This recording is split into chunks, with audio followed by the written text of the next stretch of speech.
Police in Japan have arrested Mark Karpeles, the CEO of a failed Bitcoin company. Mt. Gox was one of the world's largest Bitcoin exchanges until last year. It lost millions worth of Bitcoins, leaving angry investors without their money.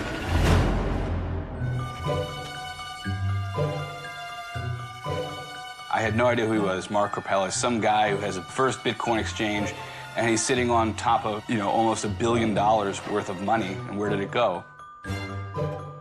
Avant de faire parler de lui dans le monde entier, Mark Karpelès a grandi à Dijon. Sa mère nous raconte le parcours de ce génie de l'informatique.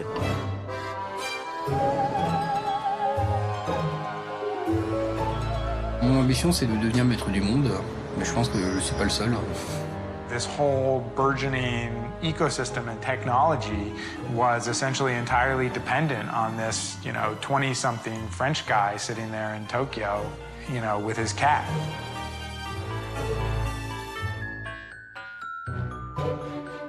Là, il parle de l'homme qui est aujourd'hui le plus détesté d'Internet. All of a sudden, this website just crashes and burns, seemingly out of nowhere. Alors ça, c'est un bouton d'autodestruction. There were up to 1 million accounts, so there's a hell of a lot of people out there who've got reason to be angry. Donc, il faut activer les 3 éléments dans l'ordre. This is almost more like a Wild West robbery. Et ben...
Just imagine.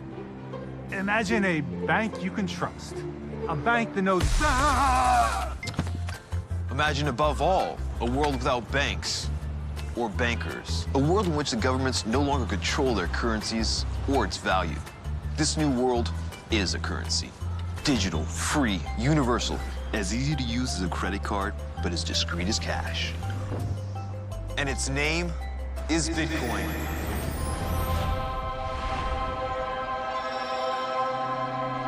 Are you ready to bypass the system? In 2008, this was a period of financial crisis.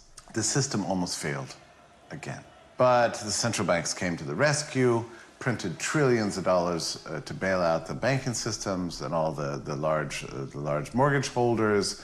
There were bailouts all over the world. It created this whole new desire to have a financial system that existed outside the bounds of Wall Street, outside the bounds of central banks. There was this desire to kind of return money back to the people.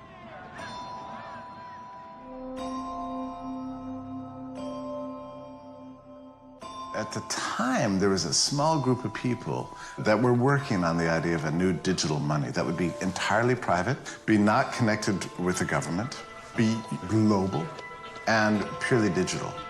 The immediate reaction to thinking about electronic cash is that it can't be possible, because if it's digital, you can make a copy of it. If I make a copy of it, then aren't there two of them now? Like, it just naturally wants to fit in your brain. And it was 2008 when Satoshi Nakamoto, which is a pseudonym for somebody else, or maybe several people, we still don't know, but came up with this idea of a ledger. a ledger that would belong to everybody, that everybody could see.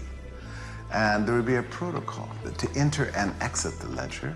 And there would be a very carefully scripted algorithm that how many of this new unit called Bitcoin could be created. When you start reading about the blockchain and distributed ledgers, it just clicks. Like, oh, wow, there really is this way to do this decentralized authentication of transactions where you really could have a digital cash system.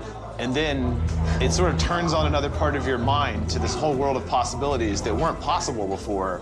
It was very apparent to me early on that it was going to be a big deal. It's alive! It's alive! The very first product that I bought was a pair of pliers. I didn't need pliers, but that was the first thing, and I was in a hurry. So I clicked that, and they said, okay, now scan this code. There's a QR code, so I scanned it, and send us the money. So I sent it, and they said, your transaction is done.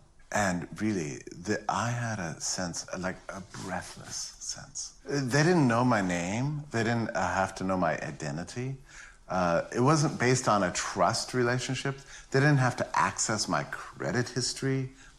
Nothing matters except that I owned something. So you have to understand, it was like a cash transaction, except the person I'm transacting with is not in front of me. The person is somewhere else, could be anywhere in the world. Nothing like that has ever been possible in the history of the world. And when I realized this, I thought, I can't believe this. I can't believe this just happened. So I got up, and I remember just dancing around my dining room table, just kind of like doing a little dance, going, that's the future. I just saw the future. And I realized at that moment, if this works, the relationship between the individual and the state and our whole public lives are going to change forever. When? I don't know, but it's going to happen. Bitcoin was really fed by some of the same philosophical impulses as the internet, and also some of the same sort of technological concepts as the internet. You know, both are really, on a technological level, about taking power away from the center. At the core, the internet and Bitcoin are really about decentralizing power. Money, money,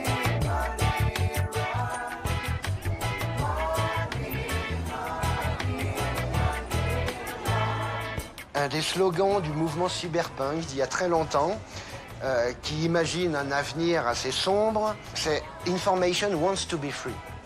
L'open source, Linux, Internet, et donc Bitcoin ensuite, sont les outils principaux qui peuvent nous permettre d'améliorer le monde et d'apporter un peu plus de véritable liberté aux gens. If you study economics, you realize the more economic freedom people have, the higher their standard of living. If you or I print a bunch of money in our basement and go around town spending it, we would go to jail for counterfeiting because it's economically destructive and is stealing from everybody else. When governments do the exact same thing, when they print a bunch of money, it doesn't change what it is. It's stealing, and it's wrong for the exact same reason. And as a voluntarist and a libertarian, I have a huge, huge problem with that. So the invention of Bitcoin strips that power away from every single government in the entire planet to do that. Je ne suis pas anarchiste, il ne s'agit pas de supprimer totalement l'État. L'État est quand même utile. Mais je pense que si le peuple reprend le contrôle de la monnaie, il est possible qu'on puisse remettre l'État à sa place. Bitcoin could mean different things to different people. One of Bitcoin's strengths is that, you know, it had all these different elements to it, and somebody could be into it because of the political aspect, and somebody could be into it because of the, you know, technological advances that it made, and, you know, everybody could, you know, kind of have their own connection. La seule fois où j'ai vraiment changé le monde, c'est en disant une seule phrase à Marc. Il faut absolument que tu jettes un œil à Bitcoin. Je suis sûr que ça va trop te plaire. Au moment où j'en parle à Marc, Bitcoin, c'était totalement amateur. C'était vraiment un petit truc de geek, de gamin. C'était un jouet, presque. Même si, techniquement, derrière, il y avait quelque chose de génial, le monde qui se construisait autour, c'était presque un jouet, un jeu. C'était pas encore sérieux, c'était pas encore suffisamment sécurisé au niveau des sites web, etc. Certainly, in the first few years, the typical Bitcoiner was a guy who spent most of his life in front of his computer you know, and not a whole lot of time with other humans. But these were people who kind of lived, you know, to one degree or another, sort of in their own world and could inhabit this abstraction, which was this new money. There was no reason to think it would work, and so you had to be a little weird to devote any time to this. J'ai une culture de programmation, mais quand je suis rentré dans le code de Bitcoin, à lire le code, la logique, c'est quand même quelque chose de techniquement très complexe. Peut-être moi j'aurais été capable de tout comprendre, mais j'y aurais passé 1 an ou 2. Mark, a priori, pendant 2 mois, il n'a pas beaucoup parlé sur le chat. Quand il est revenu, il avait tout compris. Donc il a vraiment dû découvrir quelque chose et voir qu'il y avait un avenir, voir que techniquement c'était fiable, sécurisé, utile. You know, I got into economics because I realized the quality of money has a lot to do with the quality of our lives. You get the money wrong, you get everything wrong. With Bitcoin, we have a chance to get the money right. And it can liberate the world. At least 1/3 of humanity is unbanked today. This provides them financial power, access, a chance for a better life for everybody, equally, democratically, all over the world, regardless of race, sex, religion, or nationality. I mean, that's awesome. That's beautiful. That's utopia to me.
God damn it, that shit itches. Us libertarians, we don't like uniforms too much. Of course, when Mark bought Mt. Gox, he'd expect to end up 4 years later handcuffed to the back of a cop car. Did you, Mark? Huh? Whatever. Beginning in 2011, Mt. Gox became the first credible internet site to exchange dollars into bitcoins. The thing is, at the time, well, a bitcoin wasn't worth $1, so let's be honest, nobody really gave a fuck.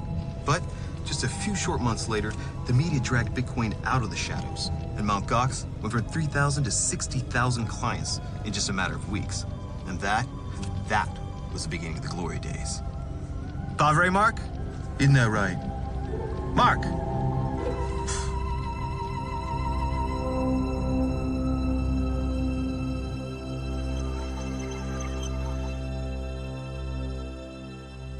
Mt. Gox was the first place where you could turn your fiat currency into Bitcoin. It was the exchange. There wasn't really an alternative. Mt. Gox was the bank of Bitcoin, essentially. They had like 98% of the world's market share. If you think of Bitcoin as being an island, at that time, Mt. Gox was the only bridge to the rest of the economic world.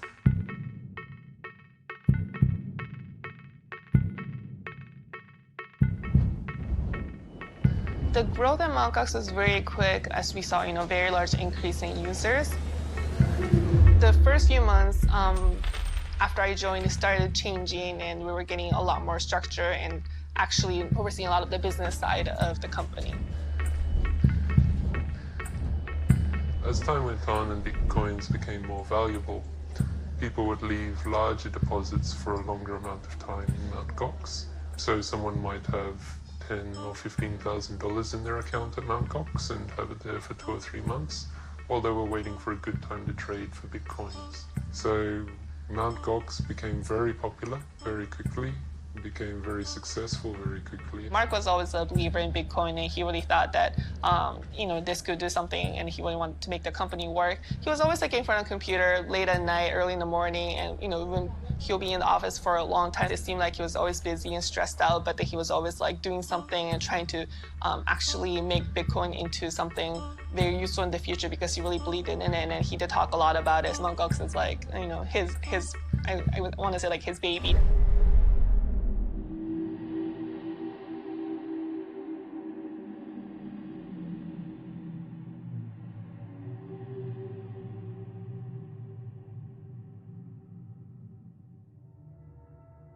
私はカルプレス・マルク・マリ・ロベルと申します。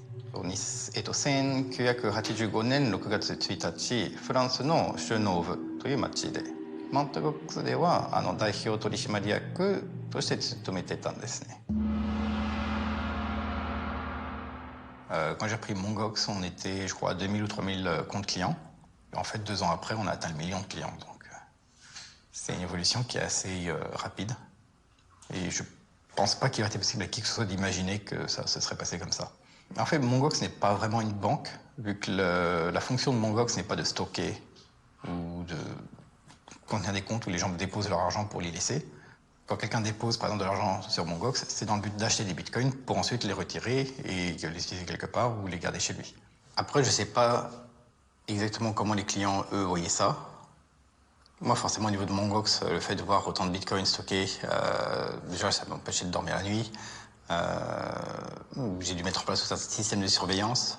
Mt. Gox, I think, was trusted as the place that people could manage their Bitcoins, could manage their money. It was the website where everybody wanted to store their Bitcoin. It was the most popular place.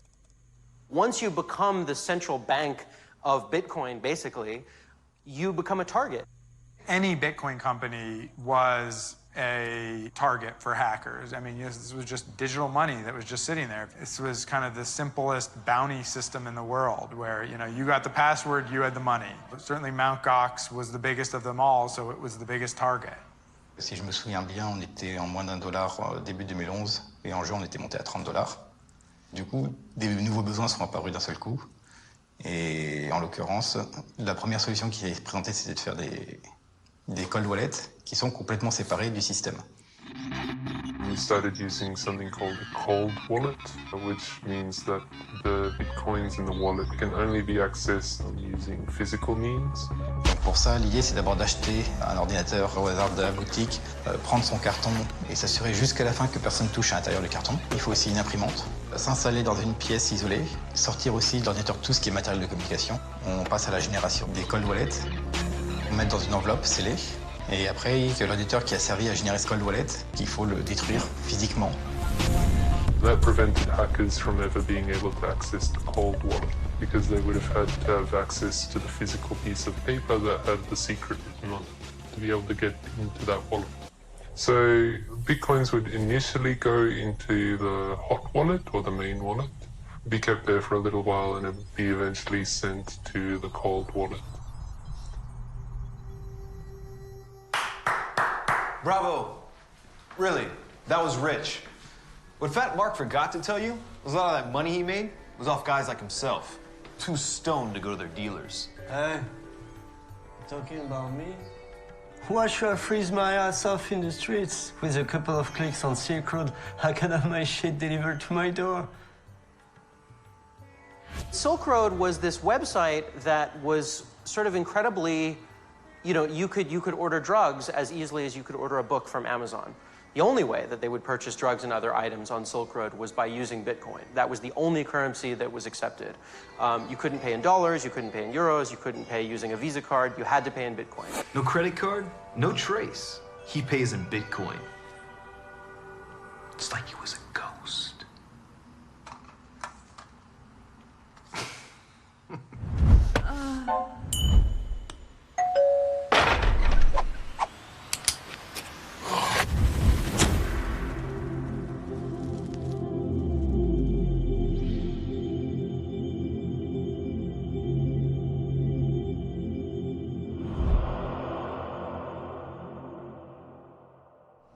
T'en veux? No thanks. Without Mt. Gox, I don't know, if Silk Road could have been what it was. This was the way that people turned their dollars into cocaine. This was the central mechanism that made that possible. The Silk Road was probably the most successful startup company ever in the entire history of the world. It went from absolutely nothing to probably $1 billion+ in sales over the lifetime of the Silk Road. Wow, congratulations. I don't think that Mark Karpeles tried to become the, bank, the online bank to drug lords or anything, but that was certainly what it became. Est-ce que Mongox a profité de l'ascension de Silk Road? Indirectement, oui. Pour peu que je sache, pas loin, entre un tiers et la moitié des transactions sur Mongox étaient liées à Silk Road. All of that popularity and success went towards making Mark feel he was important. He was originally interested in Lamborghini for himself. He also bought himself a large house and then a penthouse. And all of these things seem to say that he wanted to show everyone that he was making money and his status in the world was rising. As that sort of thing started happening more and more, many of us started becoming uncomfortable, and Mark replied that his grandmother owns a castle in Austria and said that if we can't trust him, then there's nothing more for him to talk with us about. There was no way to tell how much money the company was making, how large its expenses were, or where the money was going in the company, because Mark was the only one with access to the accounts, and he refused to share that information with anyone else. He always thought that Bitcoin, because it wasn't a real currency, none of the laws really applied to it.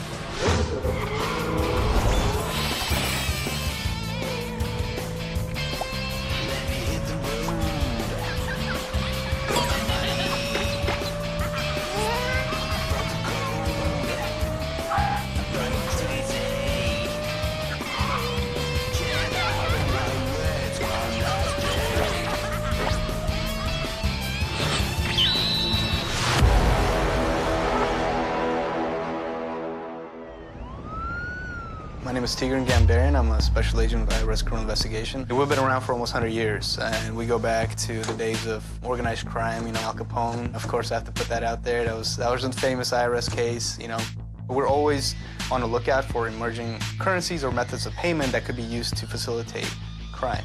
When the Bitcoin came out, at least in the early days, that was kind of like, how do we even track this? I mean, it's just numbers floating around in the Bitcoin world, and to us, that was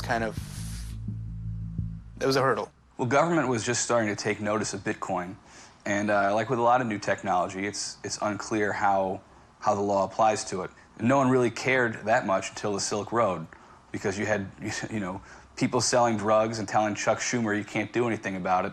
All he can do is kind of cry about it on the Senate floor. So they started looking for ways to regulate it and how to make a statement. Heroin, opium, cannabis, ecstasy, psychedelics, stimulants. They're all listed in the light of day. It's unbelievable. And it's all hidden because they don't use dollars. They use this surrogate currency. I think it was in the spring of 2013 that the Financial Crimes Enforcement Network put out a one-page regulation, just like one page, and they faxed it to everybody. They said if you're going to be exchanging dollars for Bitcoin and back again, you have to have a license. Getting this money, these licenses, costs more than $100,000 because you have to give a license in every single state, and it's a terrible regulation. There's lots of people in government that they get furious inside when they think people are doing stuff without my permission. People are engaged in free trade with each other without my permission. People are smoking or growing plants without my permission. They get angry and they want to steal money from other people in the form of taxes and then use that stolen money to lock those people that are growing plants without their permission and lock them in a cage, or people that have a white powder that makes them feel happy. They have to lock those people in a cage. This is madness. This is craziness. Just because it's a new emerging technology doesn't change the fact that you're still dealing with money, and there's still potential for criminals to use your services. And the reason that there are these laws is to prevent that. So even if you have a new company, if you have this new idea, great, do it. But you're still bound by the same laws that are in place for these types of businesses, which are money service businesses, or financial institutions. The major importance of the FinCEN ruling is that before that, you had a lot of people who still wouldn't agree that there was any value to Bitcoin, right? Like, it was just software. Software really can't be money, right? And then this, financial crimes ruling comes out, and it says, no, really, this is money. It was just a different world after that. At that time, there's sort of a cottage industry of day traders, people who are trying to make money for themselves on the side by buying and selling Bitcoin. At one point, I did a story where I was talking with some people in a chat room who were doing this, and it really sort of surprised me, the kind of range of people that were doing it. There was a business student, there was also a biology doctoral student, there was a bunch of different kinds of people who, decided it was worth their while to buy and sell Bitcoin.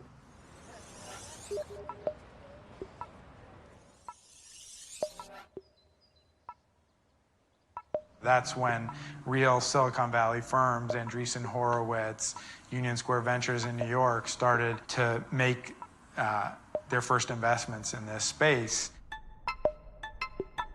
There was a lot of hype in the media amongst journalists, trying to figure out what Bitcoin was. So, I thought, this is definitely exciting. This is definitely something I want to be part of. And since Mt. Gox was the largest player in the world, I thought, what a great opportunity to get involved, with that Bitcoin movement at the time. For creatives, this is a dream come true. You have a company that's ostensibly flush with money, who has a huge customer base in a market that's just beginning to explode, has no brand, really. Everything needs to be updated. I mean, this is a dream come true. It was just heaven. It was actually quite exciting to be a part of this. When I spoke to people in Japan and abroad that we were working on the Gox account and working with Bitcoin, everyone was just fascinated. It was really amazing how much interest there was from outside, from these major VCs and hedge fund guys and high net worth individuals in New York, China, all around the world, interested in doing business with us, not necessarily investing in the company, but buying a shit ton of Bitcoin. It was, let's make something that's fucking amazing, that everyone is going to look at and say, well, this is the exchange that we're going to put our faith in. The first thing that we did, we decided that any press communications that came in should go through me. We all agreed on that. I come in, second day, 9 a.m., first thing, walk in the door, and there is Mark sitting on that blue ball being interviewed by, I think it was Reuters. And I just walked in and said, what the fuck is going on? What's going on in here? What are you doing? And I said, oh, Mark is being interviewed by Reuters. We just discussed this, not even 24 hours ago. And of course that ended up backfiring spectacularly. That was the first time I'd seen Mark, was the picture of him on the ball. And immediately I looked at the whole aesthetic of this larger gentleman sitting on this ball and thinking, this is not putting forth a message of trust in us. We would try to explain to him, Mark, don't bring your pizza into this meeting with this important customer, or Mark, stop playing with the robot now, it's time to do some work, and he would just ignore you and keep playing with his toy.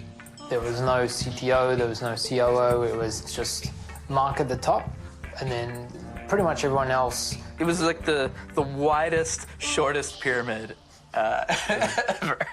Pas forcément évident de gérer une société avec plein de personnes différentes qui ont chacun leurs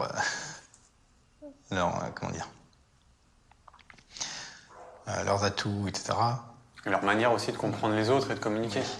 Moi-même étant pas forcément très doué pour communiquer avec les gens, j'ai essayé de voir comment les gens communiquent entre eux, et c'est extrêmement compliqué. Donc, pour être manager, c'est pas évident, quoi. Non, c'est pas évident du tout. Gérer des humains, C'est beaucoup plus compliqué que de gérer des serveurs. Franchement. My first, official full-time day at Mt. Gox was quite interesting as well. I remember arriving, and then it was sort of one of the executives just plonked a bunch of papers on my desk and said, okay, we're involved in like several sort of legal issues right now. Can you like read these documents and summarize them for us? And at the time I remember thinking,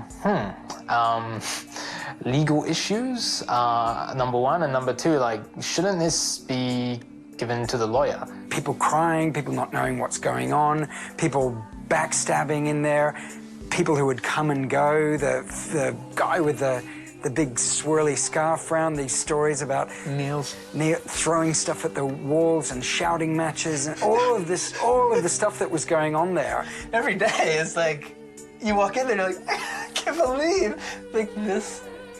Oh, that's we banned that phrase. We just thought this is the cream on the top. That chaos, we just thought, no one's going to keep their job here. I felt eventually we'll just be replaced. They'll grow so big, they'll need a global agency to handle everything that they're doing, but this will be a great story. Ah, ignorance is bliss. A bliss so complete it makes you forget your obligations. Obligations like, compliance with U.S. government regulations. I need that chair, buddy. Excuse me. Just a few weeks after the new laws were passed in the States, the government seized $5 million from Mt. Gox's accounts. Now, in and of itself, not a big deal for a company of this size. But little did they know, shit was about to get a whole lot worse.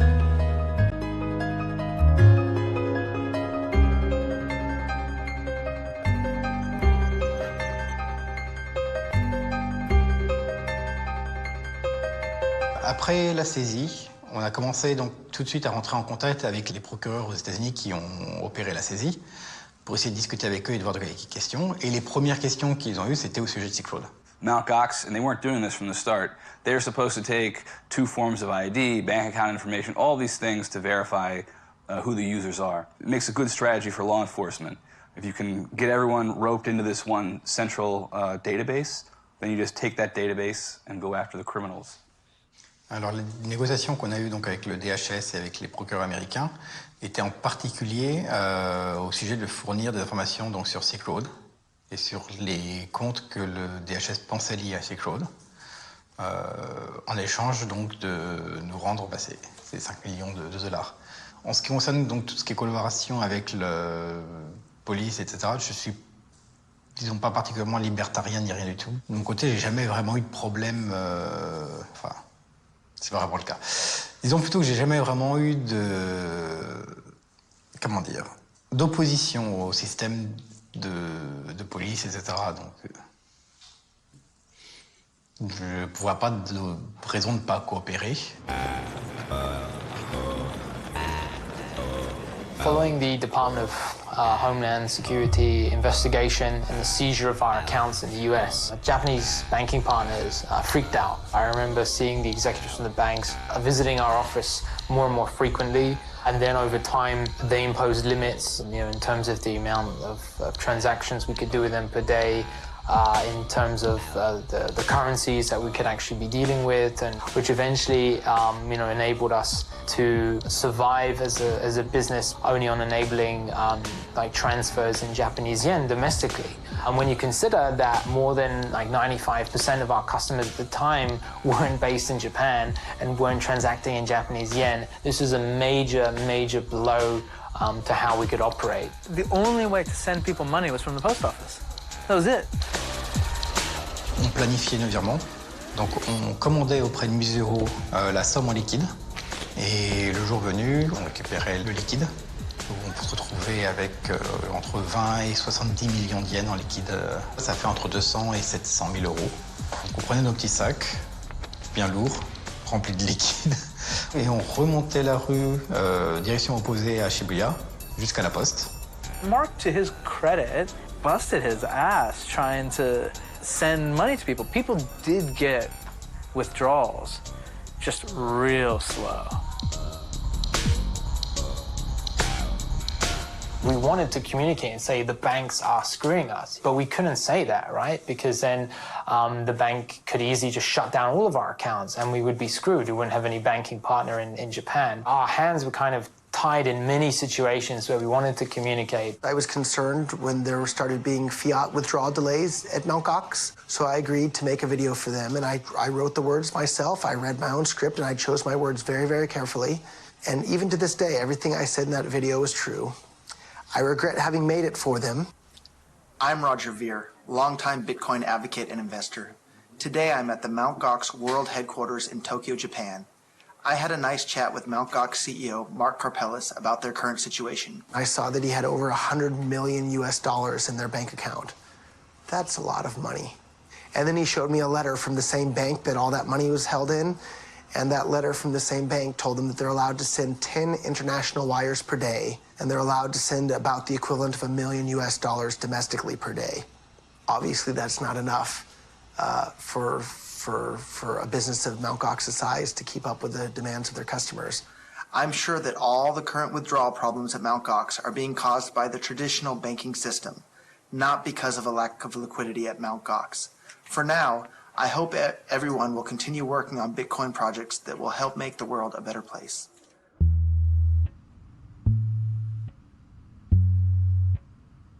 I discovered Bitcoin in 2013. In April 2013, the market for Bitcoin just went crazy. It went from $20 to $240 within a space of 2 weeks. And the price was jumping up and down by 50% or double every day. At that point, I realized, okay, trading is what I want to do.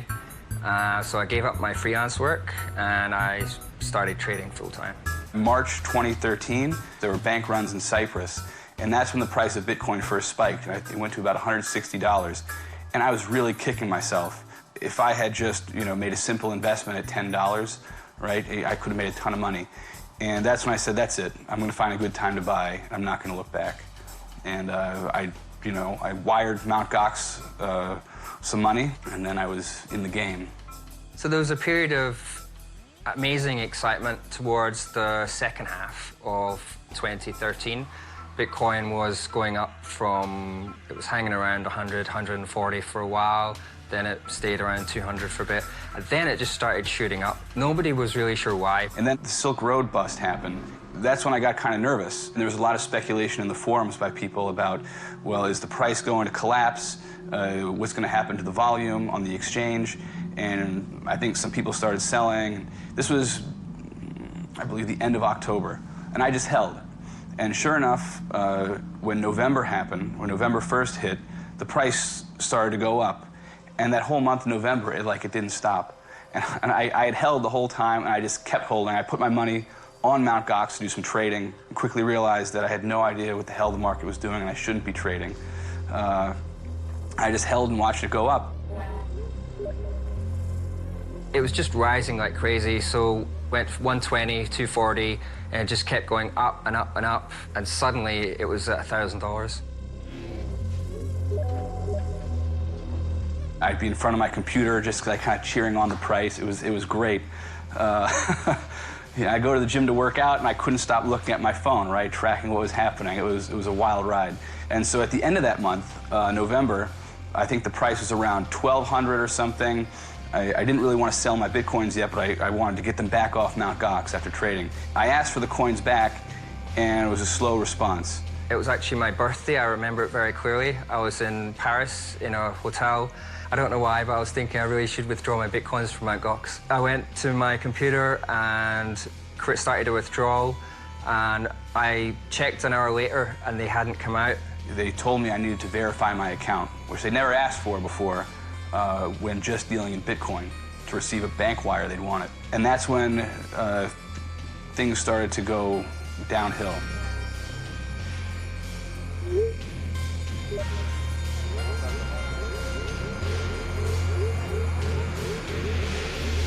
Customers were getting angrier and angrier. Sometimes, even myself, I would be given transferred calls, from people who would just shout at and insult me on the phone. And that's when I started to look for, an exit or a way out, because I realized that things were going to get crazy. Yeah.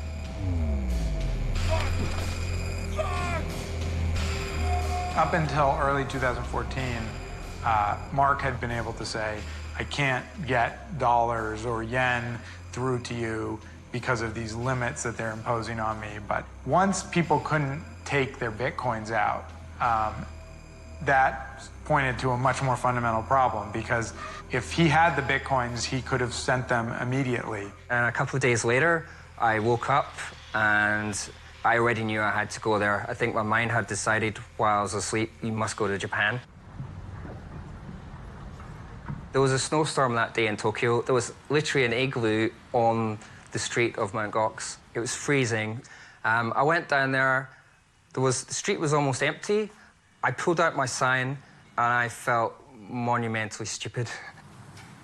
And then Karpeles suddenly starts walking up the street. The journalists start scrambling to get their video cameras out. And then I try and stop Karpeles to talk to him. He has clearly no interest in talking to me. Okay, I came all the way from London, to try and get my Bitcoins from you to find out what's happening. No problem with Bitcoin. We can't do anything right now. He started launching into the standard response. Oh, sorry, that is not possible.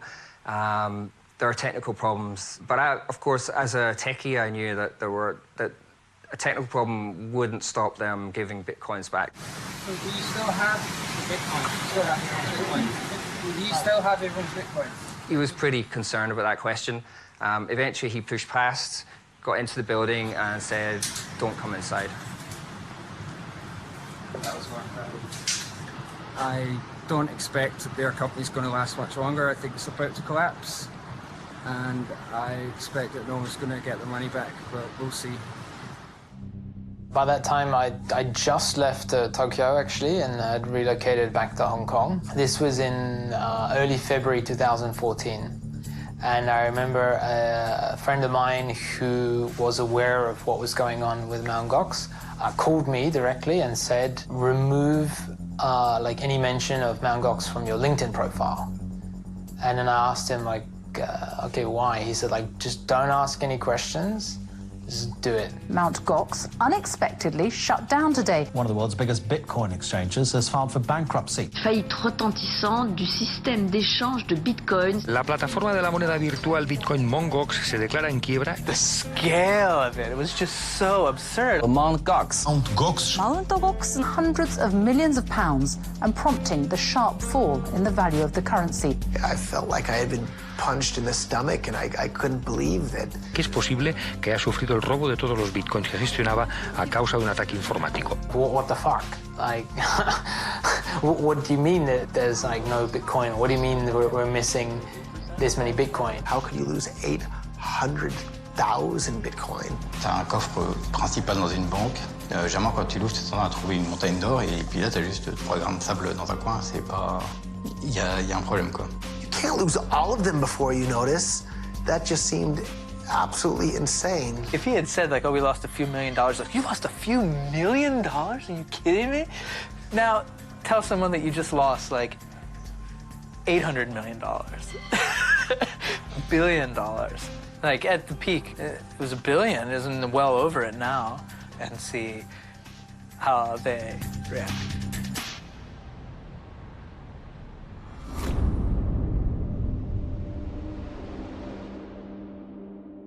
This is the problem with this whole thing in general, is that people really got fucked on this, right? Like, really badly. I think people lost their life savings. People lost loads and loads of money.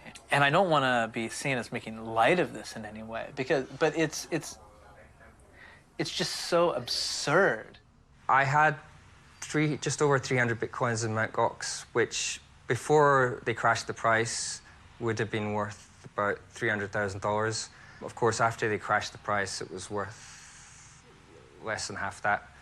At the time that the bankruptcy announcement was made, I had been traveling around with some journalists, and we stopped around the Mt. Gox office, and they heard word from some of their fellow journalists that there was a big announcement about to be made. at his press conference in Japan. I think he was wearing a dark suit, and I remember there being a lot of microphones. And the thing that I took away from it was him bowing a lot, and which I guess is customary in Japanese business culture. If you make a mistake, that you kind of make a big kind of public showing of saying you're sorry and apologizing.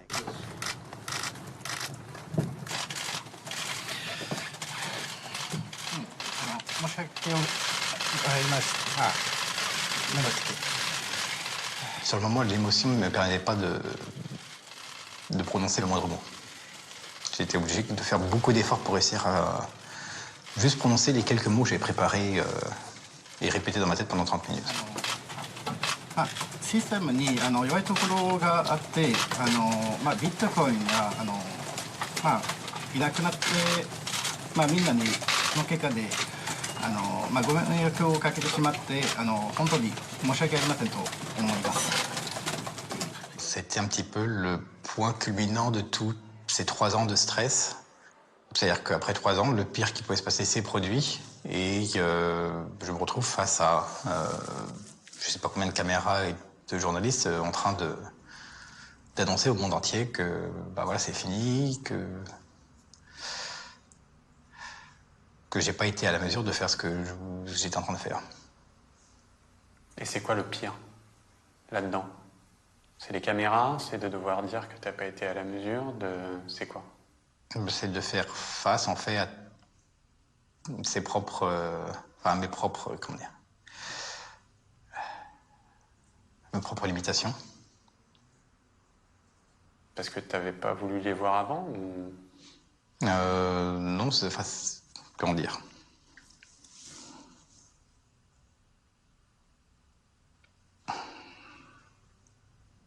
Je sais pas exactement comment... Mais... These people really want to know what happened. Like, what's the real story behind it? Well, we are working on it, but anyway, in the meantime, we are sorry for the troubles caused by this. After the crash, the Bitcoin, let's say, ecosystem took a major hit in terms of respectability, public perception. Even like for me personally, I thought, okay, well, Bitcoin is dead. Like, there's no way that any governments or banks will tolerate something like this happening again. There's no insurance in Bitcoin. There's no government backing for Bitcoin. And obviously, you know, early on, that was the whole allure of this thing, was there's no government meddling in this. But as soon as there were losses, people realized, oh, there's also no government to back this up. When I get my Bitcoin stolen, they're gone. That's it. That's the end.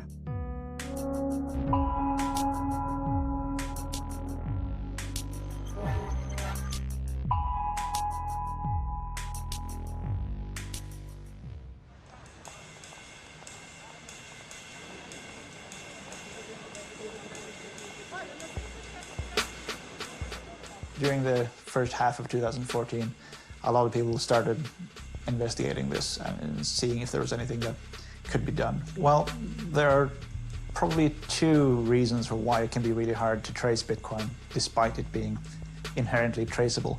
First, in the case of Mt. Gox, purely scale. Mt. Gox had an immense number of Bitcoin addresses. It's too large for a human to easily see because there's just so much information to take in. The other problem is that if you deposit a Bitcoin to a service like Mt. Gox, and if you withdraw that Bitcoin later, it's not necessarily the same Bitcoin. You might have gotten a different Bitcoin deposited by some other customer. As a result, when a Bitcoin is deposited to one of these places, you can't follow the trail of that particular Bitcoin. I think a lot of people at that point just suspected that someone in Mt. Gox had stolen it. Simply because there was no way to know one way or the other. I think the best clue of what happened to those Bitcoins is that Mark was able to find 200,000 of them after it was reported that they were missing. How many people in the history of this world could actually claim that they had accidentally misplaced $200 million? It doesn't chime. What is wrong with this guy? You found it under your mattress? Like, what are you doing? You're a person who is supposed to be running a company. You're a person who's supposed to have experience in security. You're a person who's supposed to be very knowledgeable about Bitcoin. It was baffling to understand like how you could just lose that much money and then just find it again magically after the fact. Is this PG-13 language I can only use here, or people were really pissed at him and people hated him? I always felt that he didn't really get the gravity of the situation. It was just terrifying to read what was going on. こんにちは。今日は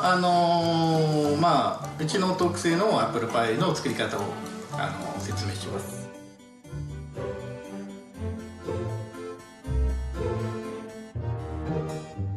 The question everyone wanted to know is, where are the Bitcoins? What happened to them? And at some point, he went onto Twitter and he started tweeting about things like, oh, the sunrise in Tokyo was nice today. Everyone was still in limbo, waiting for him to say what had happened to this $500 million. And he's talking about the weather in Tokyo. で、このまま1時間、2時間ぐらいそれるの待たないといけないんですけど、とっても。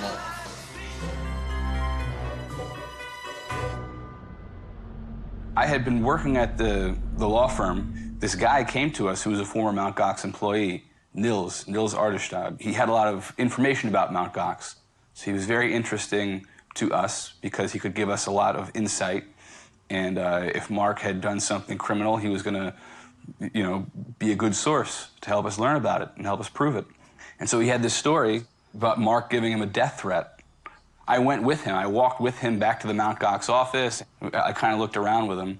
But I believed his story. I did. And he seemed credible. There was some woman from some Bitcoin company who died, right? She in Singapore. I think she fell off a building. And there was rumors online that maybe that was somehow connected. I went and had my apartment, my hotel room moved from like the 10th floor to the 2nd floor in case I had to get out easy. It was kind of scary. But yeah, most people speculated that he was a total thief or a crook. And actually, it was really hard to escape that thought. Someone with that amount of money and, has a lot to protect, and you hear a story like this, it's believable. And of course, a lot of people speculate.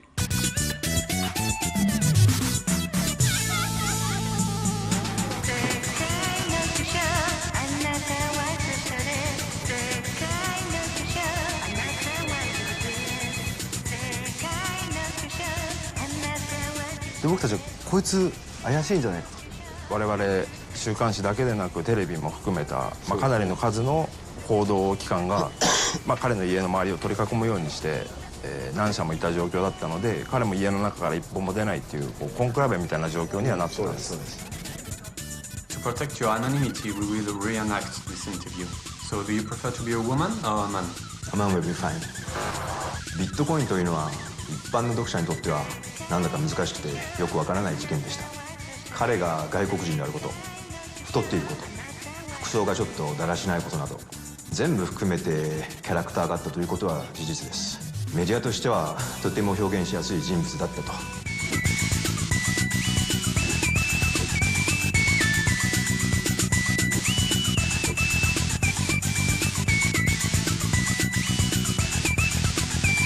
すごく家賃が高い、渋谷の高級マンションに住んでたとか、彼の趣味みたいなところをフューチャーした記事です。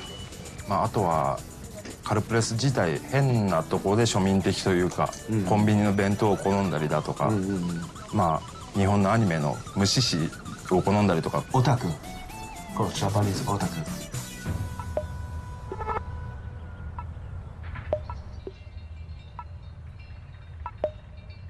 Oh, ben regardez, potiron bébé.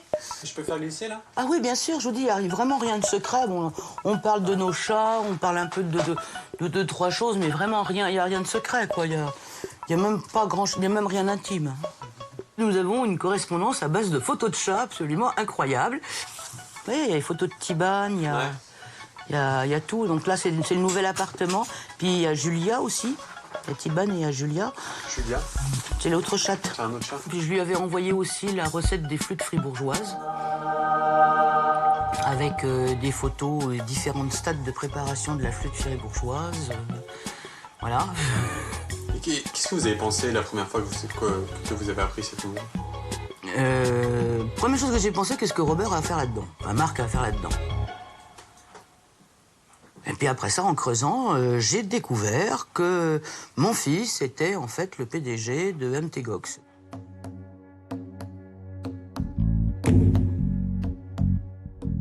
I have been in contact with Mark Karpeles a few times, but our conversations have been very brief. Sometimes when I've asked him direct questions, he hasn't responded at all or has responded in a very elusive way.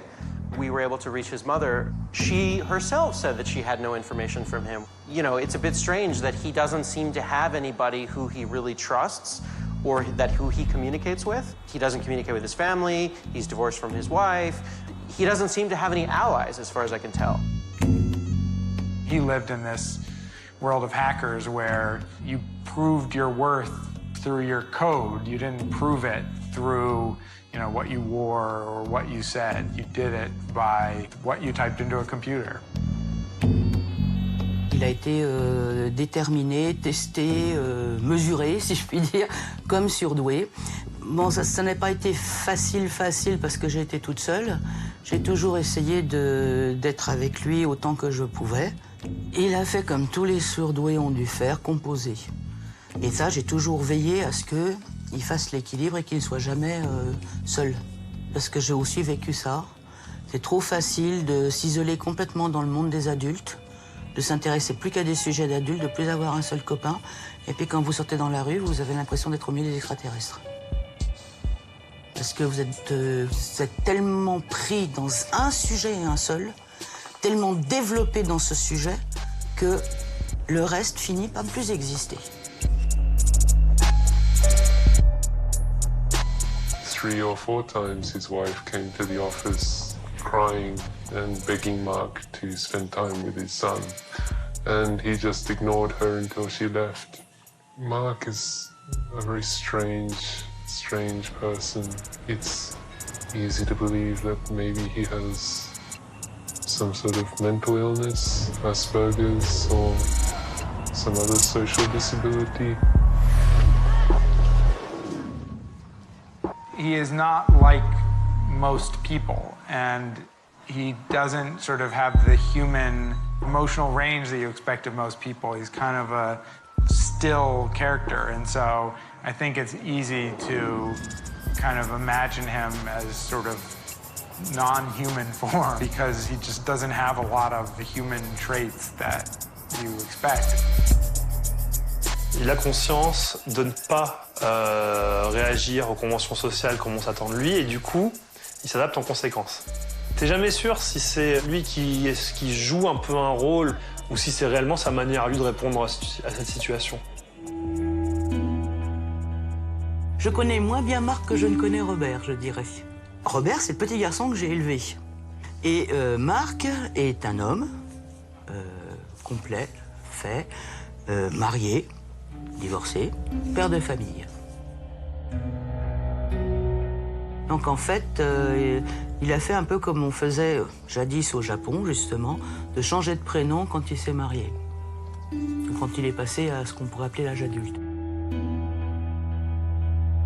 He moved to Japan seemingly because he was just interested in sort of the Japanese culture. For some reason, he just sort of fell down this rabbit hole of being interested in Japan and wanting to live in Japan and really took to that.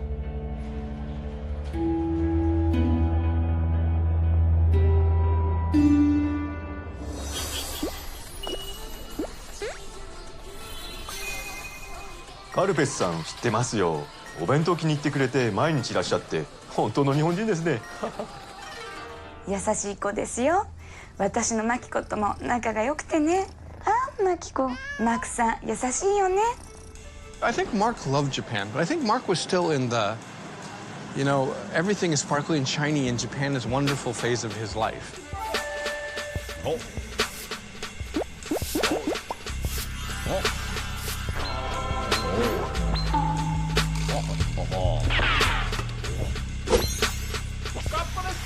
I mean, this is a guy who used to leave his computer on a park bench, right?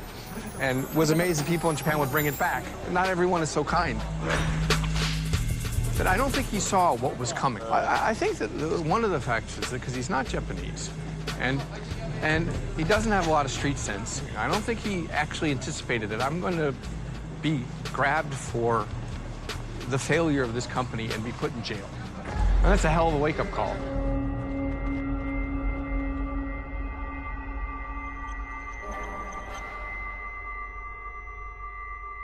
Alors d'abord, ils m'ont téléphoné, je crois que c'était vers 5h30 du matin, pour me prévenir qu'ils arrivaient d'ici 20 minutes, une demi-heure. Donc je leur ai dit de prendre leur temps, le temps que je me douche. Puis donc j'ai eu je sais pas combien de policiers qui sont entrés dans la maison, qui ont commencé à prendre des photos à droite à gauche, et ils m'ont lu donc un mandat d'arrestation. Authorities in Tokyo arrested Mark Karpeles for allegedly falsifying financial records in the Mt. Gox computer system by $1 million in 2013. D'accord, donc on t'accuse d'avoir créé $1 million dans la base de données qui était factice. Ça correspond à quoi? Ces $1 million, en fait, correspondent à une partie de l'activité du bot Willy.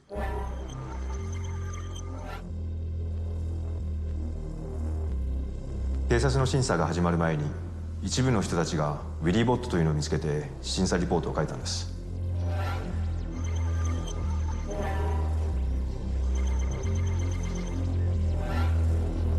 ウィリーと名付けられたアカウントはずっとコンスタントにビットコインを買い続けて、これは何なのかと関心が集まりました。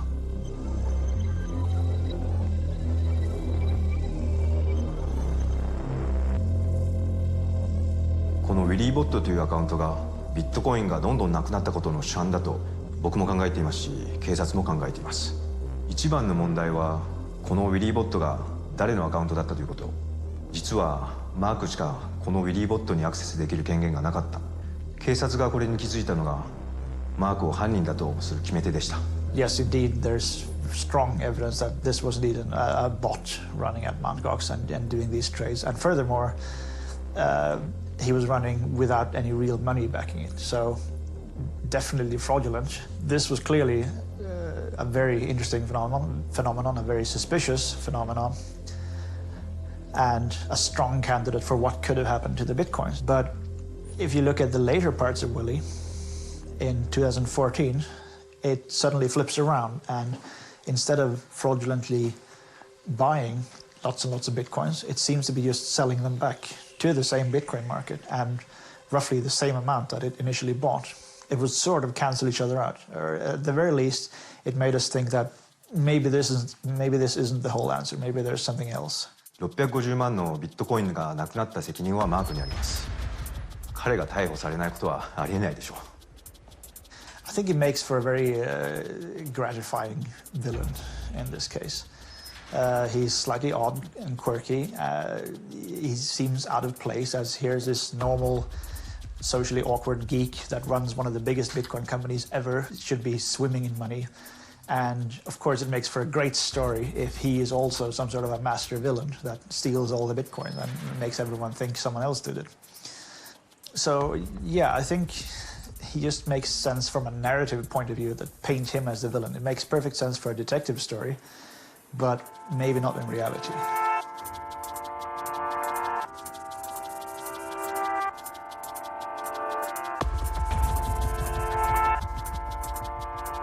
Coupable d'avoir volé les 650 000 bitcoins?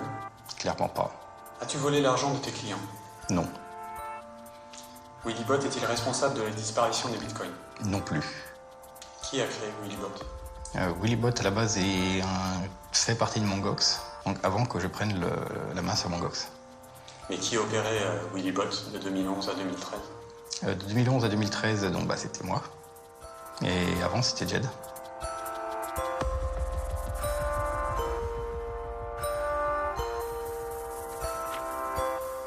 You know, Japan is a wonderful place. The Japanese justice system is fucked up. Japanese prosecutors are not interested in a fair trial. They're not interested in justice. So Karpeles's mistake may have been that he believed the system is about justice. No, it's about finding someone to take the blame and getting them convicted, and then moving on. The police thought that if they arrest him on some charges, that he would confess. But he didn't confess. And thus they kept rearresting him and rearresting him. He still didn't confess. And I think by the time this whole trial is gone over, you still won't know what happened to the missing bitcoins. And that's what really everybody cares about. それに私どもがいろいろ調査した限りでも、なくなったビットコインと今回の起訴とは無関係であると。我々冒頭で申し上げた通り、これが犯罪だということはもちろん一切認めていません。Obviously, Mark Karpeles has been arrested for one charge and for one another and for one another. Is it something common in the Japanese system? 新しいクレームというか、嫌疑を追加していくことはよくあることです。If bitcoins had not disappeared, Mark wouldn't have been arrested, right? それはそうじゃないですか。To me, it looked like the authorities just wanted to get rid of this thing, right? And in Japan, there's something like a 99.7% conviction rate because they arrest you and you'll go to jail and then you'll plea bargain, right? You just accept it. And that's what happened to Mark. He was pre-trial detainee for months.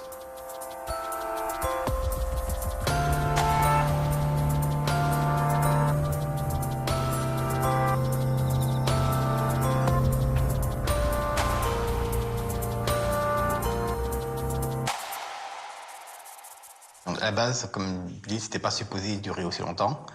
Enfin, c'est pas supposé. Parce que j'imaginais, 3 semaines de visite pour voir un petit peu comment ça marche dans un commissariat et puis après je peux rentrer chez moi. J'étais donc en mode observation, je regardais les gens autour de moi, je regardais les installations. J'ai même fait des plans du centre de détention. J'ai noté aussi un peu les histoires de toutes les personnes que j'ai rencontrées. Donc c'était pas des vacances, mais c'était tiens, on va voir, ça va être. Oui, c'est voir une face du Japon que j'avais jamais vue jusqu'à présent. Can you imagine when the police interrogated him? That they probably wanted to go home and commit suicide. Like, it'd be the most frustrating interrogation ever. You know, it's like 23 days detainment in Japan without even having a lawyer or without a phone call or anything. They hold you like 23 days. And so, you know, by the time 23 days comes up, like, they've deprived you of sleep, they've slapped you around. 23 days is way long enough for bruises to heal, for example. And if they could have made him a punching bag every day and he just would have been, it's like stone cold. Like, because he just wouldn't have like reacted to it. Did they charge him with something else so that they could keep him for another 23 days after that? Yeah, Mark said, actually, they said, his lawyer said before, well, when you walk out, they're just going to arrest you again. Okay. So he just like walked, he was released, he walked into the lobby, they arrested him again and brought him back inside. C'est vrai que les Japonais sont restés dans la loi. Ils ont mis des chefs d'accusation au fur et à mesure qui ont permis de prolonger la garde à vue, qui est déjà très longue par rapport à celle que nous connaissons en France. Parce qu'en France, il me semble que c'est 48 heures de garde à vue. Hein. Là, c'est 20 jours. Plus les 3 premiers jours où on n'est pas vraiment de la garde à vue, c'est le temps qu'on étaye l'accusation. Voilà. Qui peuvent être prolongés une fois, mais pas 2. Donc ça veut dire 43 jours de garde à vue. C'est énorme. Puis s'il y a un nouveau chef d'accusation, c'est de nouveau 43 jours possibles. Voilà comment il est resté aussi longtemps au commissariat. Et donc le juge a commué ça en mise au secret, donc dans une prison et non plus au commissariat. Pendant toute cette période de détention, on a pensé qu'il allait sortir, puis il n'est pas sorti. On ne pouvait pas communiquer avec lui. Je viens seulement maintenant d'avoir l'autorisation de lui écrire et éventuellement d'aller le voir. Éventuellement. Comme je ne suis même pas sûr qu'on ne va pas me fermer la porte au nez si je vais au Japon, eh ben j'y vais pas.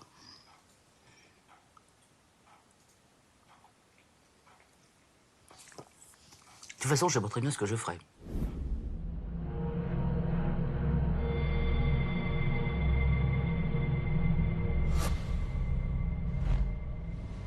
I think it's a very big and complicated case. It has many parts. It's not something where you instantly grasp what the entire case is about. To some extent, it might be the same for the police, in that the case is so big and complicated that you'd forgive them for going for something that looks a bit easier first. Like Mark Karpelès is being accused of embezzlement and misappropriation. And to the police, these are probably the first things that you would find that you might actually be able to prosecute him for, because other parts of the case, like the missing bitcoins, are so big and huge that you would have to invest large resources into investigating them, and you might never find a crime. It might not be who you thought it was, for example, and then that amount of time would be wasted. So from their point of view, you would go for the low-hanging fruit first. 日本の検察は一般的に何を訴えるかっていうのを決めるのは検察官なんですね。だからその全ての例えば疑いが10あったら10の中から訴えやすいっていうと言い方があれですけども、その立証が可能なものを例えば1とか2を選んでやるので。I was really concerned that there would be a real risk that this might not be investigated thoroughly because there might not be the necessary expertise in the correct place in the police, or they might not be able to find the right people because it might require some on-the-street skills, and you might need to know the right people to hear this or that rumor, or just purely a question of technical expertise. That's when we sort of decided that we have to look at the blockchain, we have to try and match it, even though it's a huge amount of data, we have to try to attack it somehow. If indeed all the money had been stolen at once, it should have been very easy to discover the transactions through which it moved. The problem was that there was no such single transaction. It seemed to have been that between autumn of 2011 and towards up to the middle or even the end of 2013, there were bitcoins stolen in chunks over time, almost continuously. Throughout that entire period, we have no idea exactly how they were gotten into the systems, maybe some combination of social engineering or just plain hacking or compromised code or something. But first and foremost, to do this particular theft, you need patience because they've been doing it over years and quite slowly and deliberately and been quite careful in how to move the bitcoins out afterwards. Si le vol a eu lieu depuis 2011, comment est-ce possible que personne à Mongox n'ait rien vu? C'est une excellente question. Mongox, at several times in the past, distinctly suggested that they had a very strong security system. They had very properly designed cold storage, and this suggested that their security would have been good, and they thought very deeply about these things. But you don't need to steal the cold storage necessarily if you just keep draining the hot wallet. And this works only as long as no one at Mt. Gox is actually monitoring how much money is in the cold storage, how much goes in, how much goes out. Pourquoi ne pas monitorer ce qui rentre dans le cold wallet? Parce que ça voudrait dire qu'on monitorerait les adresses qui font partie du cold wallet. Donc si tu scannes les cold wallets avec un ordinateur qui est branché à Internet pour accéder, pour vérifier combien il y a sur les adresses, du coup tes cold wallets ne sont plus des cold wallets, mais qui passent par un ordinateur qui est connecté. D'accord. Donc en fait, le système que tu mets en place, c'est un système qui est aveugle. C'est en tout cas comme ça qu'on en est arrivé. C'est les recommandations de sécurité qui ont été définies, comme je dis, lorsqu'on a défini ce processus. Et est-ce que finalement, la priorité de sécurité a été mise au bon endroit?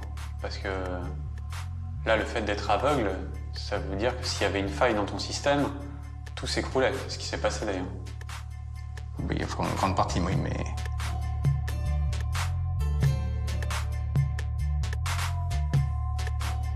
If these people are to be caught, then it'll be because they made some mistake of how they used Bitcoin or who they sent it to or something like that. If they did it flawlessly, then there's a good chance they might never be found. Even if they find the person who's responsible for the collapse of Mt. Gox and the missing funds and the bankruptcy, that doesn't necessarily mean that Mark will go free.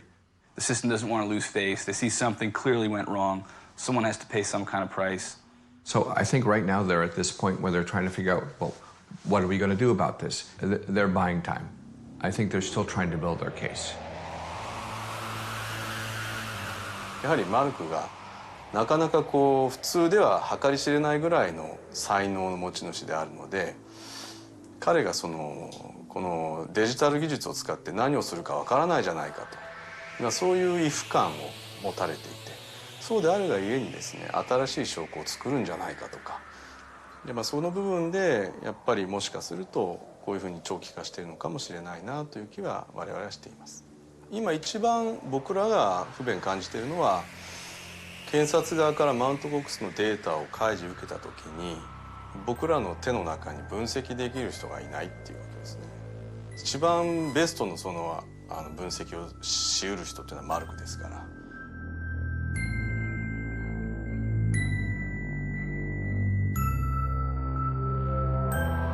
Préparer ma défense en prison, c'était pas évident, surtout au début où je n'avais aucun document sur le procès. Mais après avoir été transféré au centre de détention à Tokyo, j'ai dû recevoir quelque chose comme 15 000 à 20 000 pages. Dans le lot, il y avait une partie importante, ou du moins qui me semble importante, c'est que je suis accusé dans du détournement de fonds sur la base que ce que mon GOX aurait eu comme profit aurait pas suffi à couvrir les dépenses et les pertes. Et ça m'a semblé bizarre. Et donc j'ai commencé à comparer les chiffres et à faire des calculs. Et ça a pris pas mal de temps, mais je suis arrivé à la conclusion qu'il manquait pas mal de profit dans ce que la police avait calculé. 僕らがこう差し入れをしているのほか入れている方眼紙っていうのかな、紙に書いてあるペーパーベースの数字を全部手で計算して、全部カリキュレートしてですね、それをグラフにしてですね、一生懸命自分をディフェンスするためのいろんな分析を紙を何枚もこうしてもう大量の計算して僕らに送ってくれてます。Comme outil, tout ce que j'avais, c'était une calculatrice que j'ai réussi à commander dans le centre de détention. Ils ont failli d'ailleurs me donner à la place un Soloban. Un boulier? Oui. Ils t'ont donné un boulier pour faire Non, ils ont failli. En fait, dans les règles de base de la prison, c'est en cas de besoin de calcul, il est possible de commander un boulier. Sauf que, a priori, je ne sais pas si c'est récent ou pas, mais il était devenu possible de commander une calculatrice et non un boulier. Donc je suis parti avec la calculatrice au final. C'est mieux. Oui. 一番優秀なコンピューターここの中あるから、まあ外になくてもですね、できる限りこれでできる計算は大量に彼はこなしてます。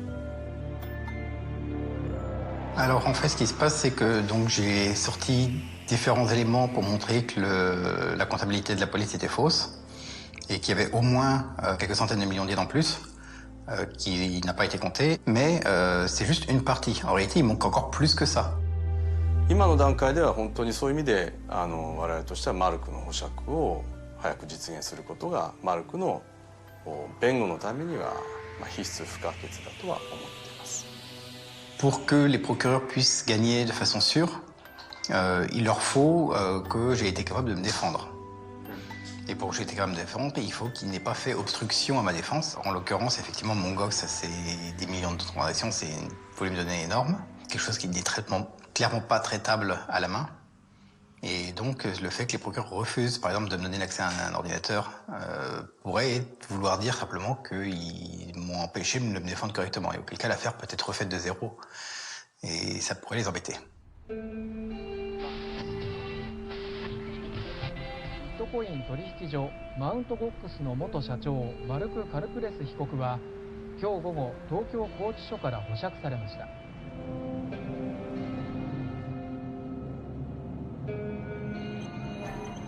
Tiens, vous faites crypter ces trucs?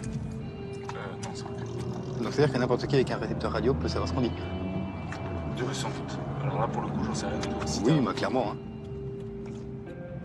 De toute façon, je ne serai pas vraiment libre tant que le procès ne sera pas fini. On va dire que pour l'instant, je préfère éviter de débarquer dans un parc ou dans des lieux publics où je risque d'être connu. Au moins jusqu'à ce que j'ai récupéré un peu de force. Parce que j'ai toujours mon os cassé qui est en train de se refaire là. Et ma blessure qui n'est pas encore entièrement soignée. Mais... Qu'est-ce qui t'est arrivé? Un petit truc. On va dire juste que j'ai quand même sur les 1 an que j'ai passé derrière les barreaux, il y a un moment où j'ai fini par péter un câble. Et ça m'a valu une main, un os cassé et 2-3 petites blessures. Bon, pas grand-chose. En gros, j'ai pu tester qui était le plus fort entre mon poing et une porte en acier. Et mon poing a perdu.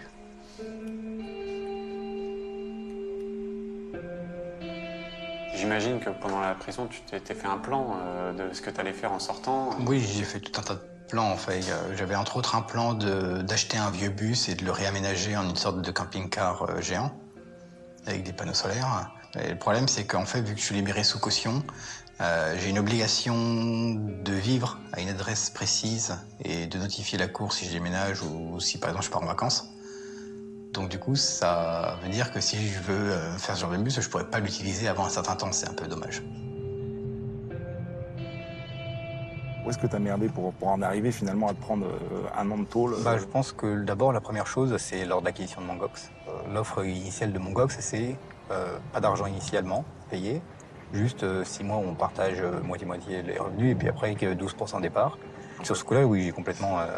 j'aurais dû voir le machin, il est gros comme une maison. Le truc, c'est que ça faisait déjà pas mal de temps que j'ai des JED sur du développement et d'autres trucs. Donc je me suis pas attendu à ce qu'il me balance une pourriture comme ça dans la gueule. There's a lot of suspects in the collapse of Mt. Gox. And of course, Mark is a great suspect himself. However, if you're trying to figure out what happened to this company, where did the money go, where are the missing Bitcoins, I'm just suggesting that there's a lot of people that we would look at. I don't think the police have contacted them, honestly, because it's a pain in the ass.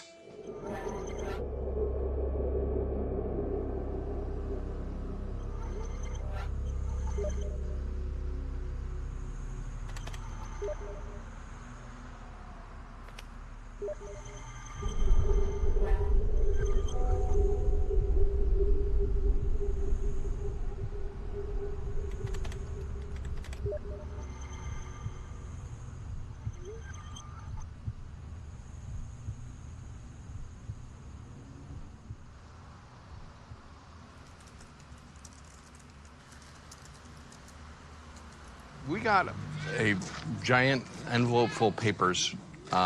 Looked like it had been sent from close to where the police headquarters were, of all these documents relating to Mt. Gox and the buyout and the takeover. And amongst those documents, which was probably like 400 pages, was this back and forth between Mark and Jed, the original owner of Mt. Gox, in which basically Jed is saying, oh, I forgot to tell you that we're missing about 80,000 Bitcoins.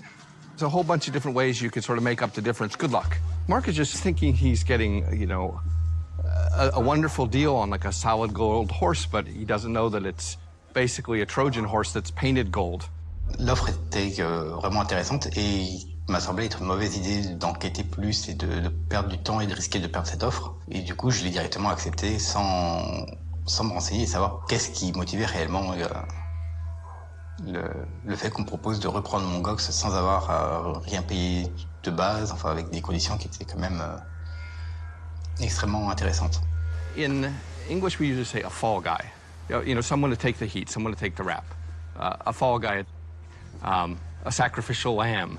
I mean, there's many ways you could say it. It's like, oh, I got this company. It's really indebted. If I don't get myself out of this hole, it could be a real problem.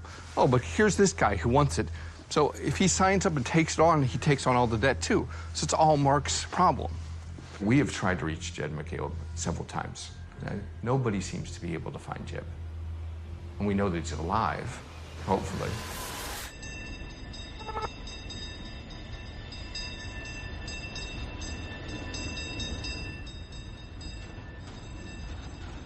Running a business is a lot of responsibility, right? And this is one of the things that I explicitly did not want to have here, right? Because there is a lot of risk in this kind of business. There's regulatory risk. There's like, people are always going to try to be hacking you and stuff like this. It's a kind of headache that I didn't want to have, right? So I explicitly looked for somebody else to assume this responsibility. Mark purported himself to be this like security expert, so he seemed like he'd done like lots of stuff with banks before. It just seemed like he would actually be a good person to run Mt. Gox. I don't think Jed just wanted a fall guy. I think he wanted Mt. Gox to actually work. That's why he kept 12%. If he just wanted a fall guy, he just sold the whole thing off. Jed wanted some benefit without all the risk. That's what it was. The Bitcoin loss actually happened after he took over. Like, basically, I gave him access to all the servers, and then like a week later or something like that, there was someone compromised them and was able to steal like from our hot wallet, essentially. 80,000 Bitcoin sounds like a tremendous amount now, and it is a tremendous amount now, but back then it wasn't a big deal, right? So, when Mark bought the company or got the company, those 80,000 Bitcoins worth maybe $20,000. That's a doable debt. But 2 months later, when the price of Bitcoin surged up, that is an $800,000 debt. And that is not something that Mark had. That may have been the birth of Willybot. Willybot, il va essayer de racheter cette dette petit à petit. En gros, l'idée, c'est que mon GOX, au début, manquait de Bitcoin. Et donc, dans le cas où la valeur du Bitcoin augmente, ça veut dire que la dette voit aussi sa valeur augmenter. Et pour stabiliser la dette, l'idée était de transformer donc la dette Bitcoin en dette dénominée en dollars, par exemple. Auquel cas, cette dette-là est plus stable. Concrètement, pourquoi ne pas avoir dit à tes clients qu'il y avait un bot qui tournait et pourquoi ne pas avoir été transparent là-dessus? C'était une des conditions initiales lors de l'achat de mon GOX. Et ce type d'activité devait rester jusqu'à ce que le trou soit couvert au moins secrète. Et donc la seule solution, c'est de limiter le nombre de personnes qui sont au courant.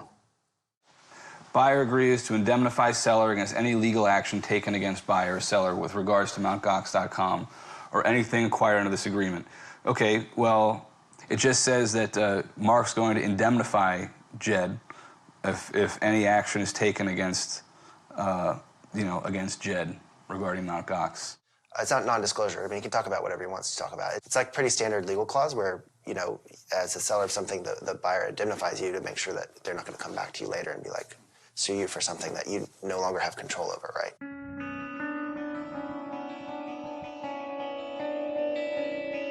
Jed had some real experience in the technology world, running things, building things, and I think that gave him a sense of his own limitations. Run by anyone competent, it would be $1 billion business. Like, he totally just screwed it up, right? Mark had done projects, he'd done real work, but I don't think he had come up against his own limitations.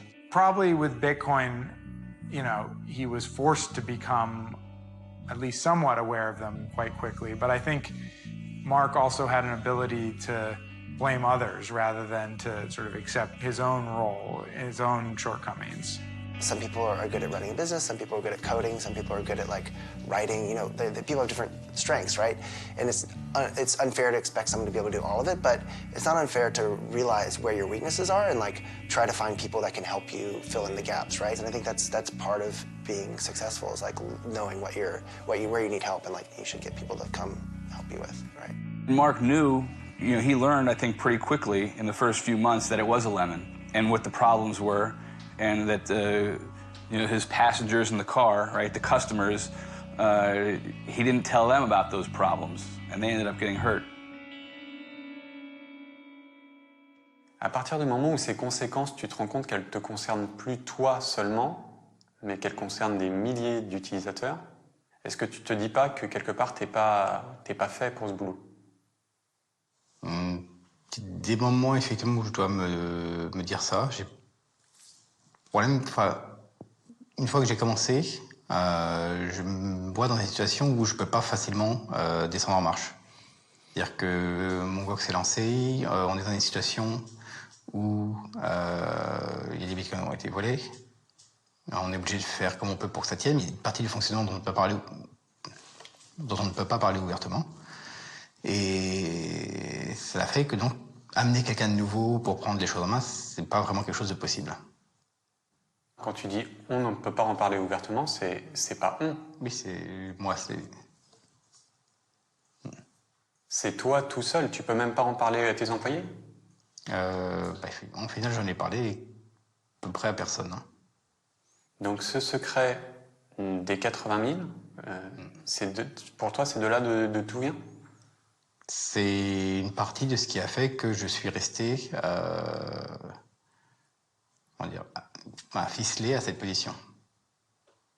Est-ce que le fait de ne pas monitorer les bitcoins a quelque chose à voir avec le fait de vouloir cacher cette dette initiale à tes employés? C'est possible, je ne me souviens plus exactement, mais c'est possible. Il faut que tu me répondes. Ça date.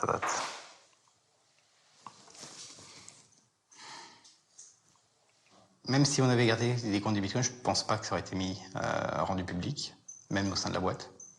Donc, je ne sais pas, en fait. Attends.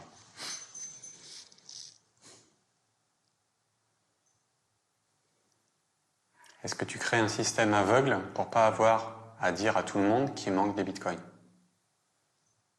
Je sais pas si c'est conscient ou inconscient, mais c'est fort possible.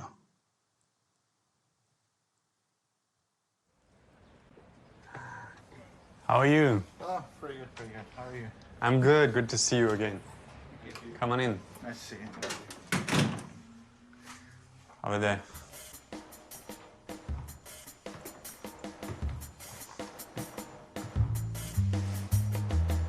Mt. Gox may have been the most high-profile and devastating incident of its kind when it came crashing down in early 2014, declaring that hundreds of thousands of customer bitcoins worth nearly $500 million had gone missing. And now it's finally time to find out how deep the rabbit hole goes. At least 865,000 bitcoins were lost on the Bitcoin side due to the numerous thefts and incidents over the years. The single by far most damaging act occurred on September 11, 2011, when hackers who had penetrated the main server silently made a copy of the hot wallet private keys. At least 630,000 bitcoins were taken out through these private keys. If you imagine making a small hole in the wall of the bank vault, and it's enough to get your arm in, and you can grab any coins that you can reach. What happened was that throughout Mt. Gox's history over the next few years, enough funds passed through this hole, or within reach of the hackers, that they were able to take all of it until there was literally nothing left. The typical pattern is that the coins are sent from the compromised private keys, and they're sent from those addresses into a new address controlled by the thief. A big majority of all the funds goes to the BTC exchange. Not only is it funded with coins stolen from Mt. Gox, but also coins stolen from other exchanges. As seen in the corner of the graph, other thefts flow into the same network of money laundering. There's stolen coins from Bitcoinica, there's stolen coins from Bitfloor, all moving into the same group. It's possible to connect a lot of this activity to accounts, but of course the hard part would be to then connect that to an actual real-life person, and more to the point, being able to do something with that information. That's not the job of an independent analyst like me. All I can do is dig up the forensic evidence that I can, and then I pass that information along to people who might be able to make a difference with it. Did your investigation have been related to the Mt. Gox case? I can't really talk about that right now. It's a hacker group with a connected money laundering. What is your personal view on the Mt. Gox case, and especially the potential theft of 650,000 bitcoins? I can't talk about that. And all signs point to Russia as far as I'm concerned. Do you think we'll ever find the guys who've done this? I can't talk about that. So what did you know that it didn't tell us? Who shot JFK?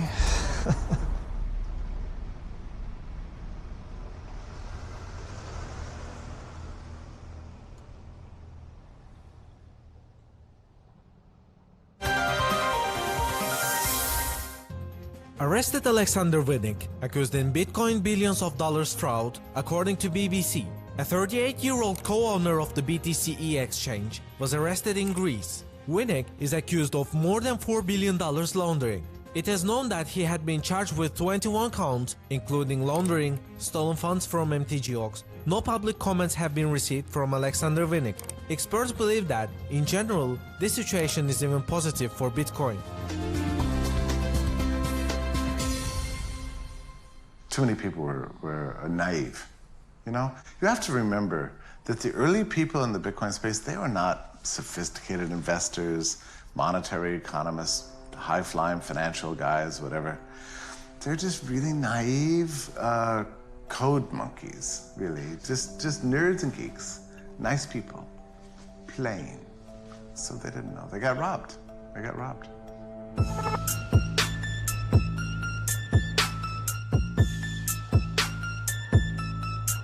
There are companies that do business in Bitcoin. They have conferences, they have meetings, they wear suits. They exist, I think, in the way that any other tech startup exists. And lots of companies are trying to figure out how to integrate Bitcoin into their operations. It has now become pretty much kind of almost background noise to Silicon Valley. So our next speaker isn't too much of an introduction. He's been called Bitcoin Jesus. In the earliest days when I got involved in Bitcoin, 99.9% of the people that were on the first Bitcoin forum there, they all saw the world so similarly to myself and were excited for the same reasons. But this is the next step for Bitcoin.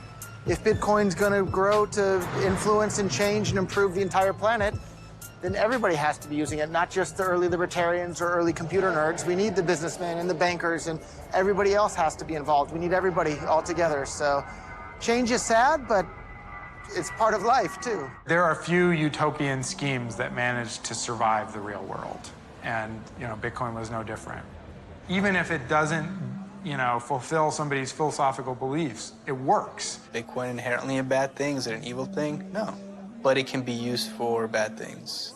Everything from terrorist financing to ransomware, hacking, public corruption, drugs, drug trafficking organizations. That's the thing, it's money now. Like as a monetary economist, and even as a technological enthusiast, what you would really like is for something as wonderful as Bitcoin to be handed to humanity like on a cloud. Just coming in, here is your gift, and everybody will start using it, But that's not the way it happens. It has to enter in through financial markets and become economically viable, meaning that it has to pass through this weird stage where people are testing things and buying it and selling it. Every technology does this. It was the same with railroads, back in the 19th century. There were all kinds of scams, bankruptcies, injuries, accidents, terrible things happen. But at the end of the day, we've got railroads, and that's awesome.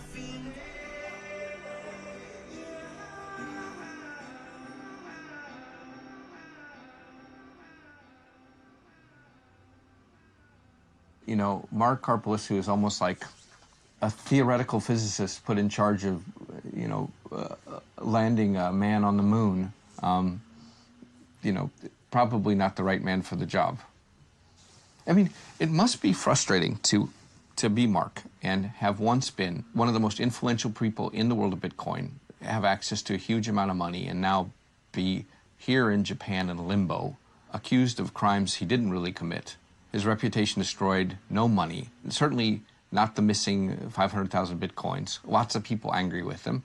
And he is just the guy who got in a little bit over his head. Well, at first, I wanted to find him and punch him in the face for losing the money, like everyone. And then, I talked to him, and I realized he didn't steal the money. And I said, okay, well, let's just not be so angry at him. And it'd be very difficult to be Mark Karpelès and have to face the press after losing everyone's money. I probably would just never go online again if it were me.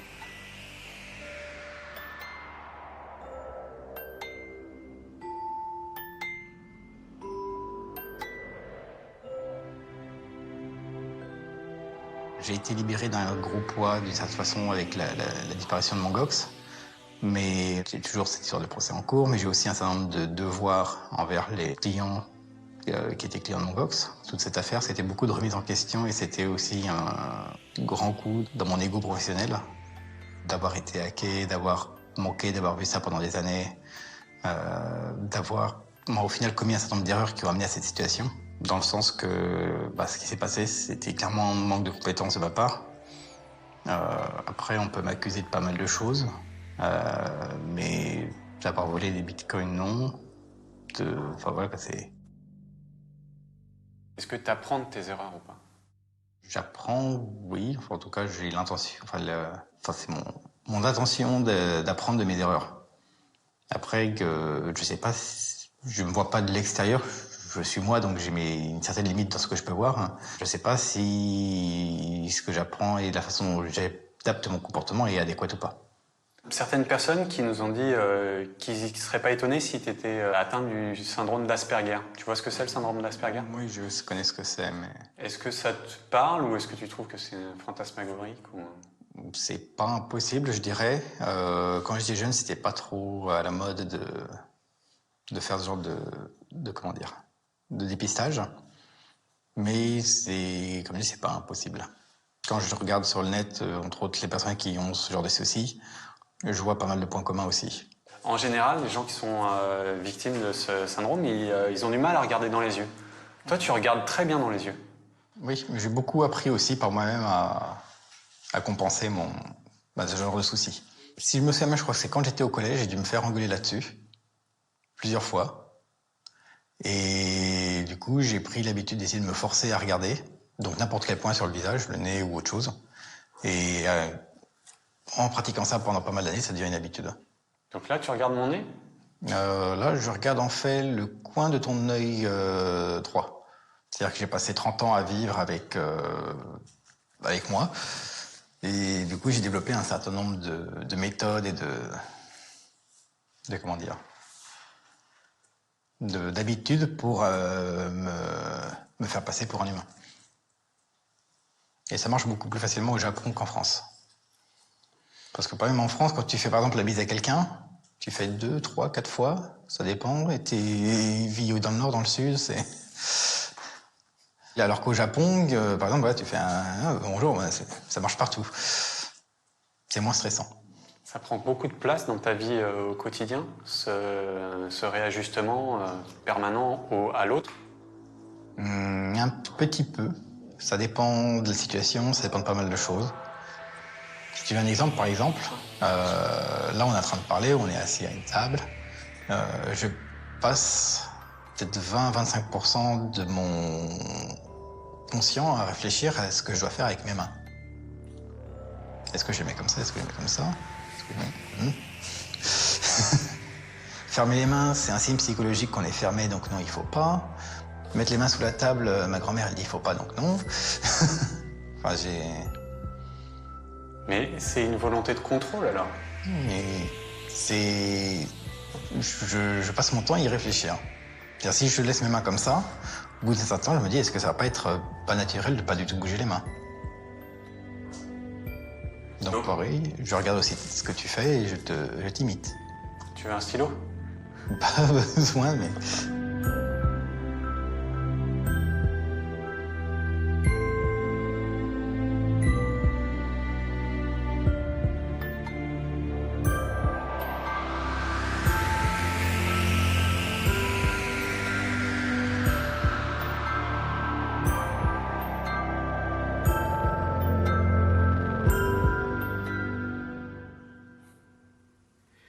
What's the moral of this story, Greg?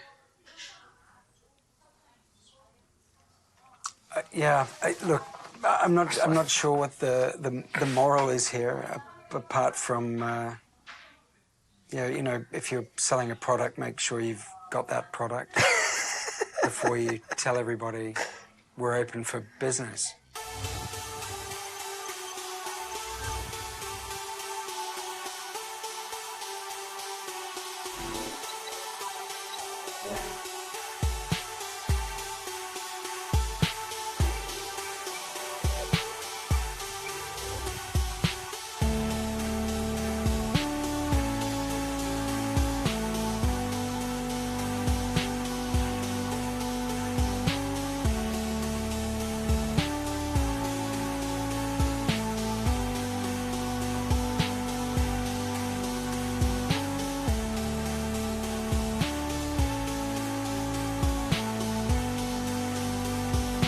Est-ce que tu veux toujours devenir maître du monde?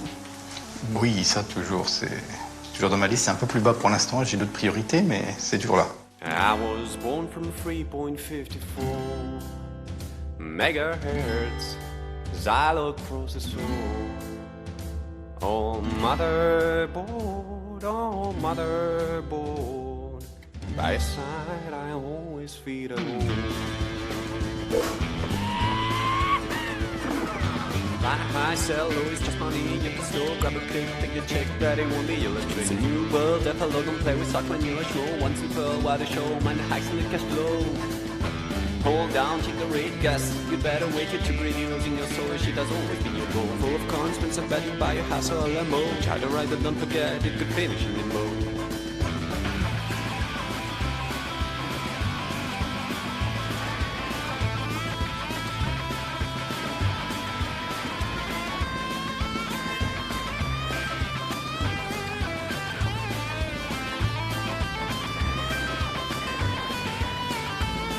You boys in the band, but they don't understand that in peace we rust, but in growth we trust.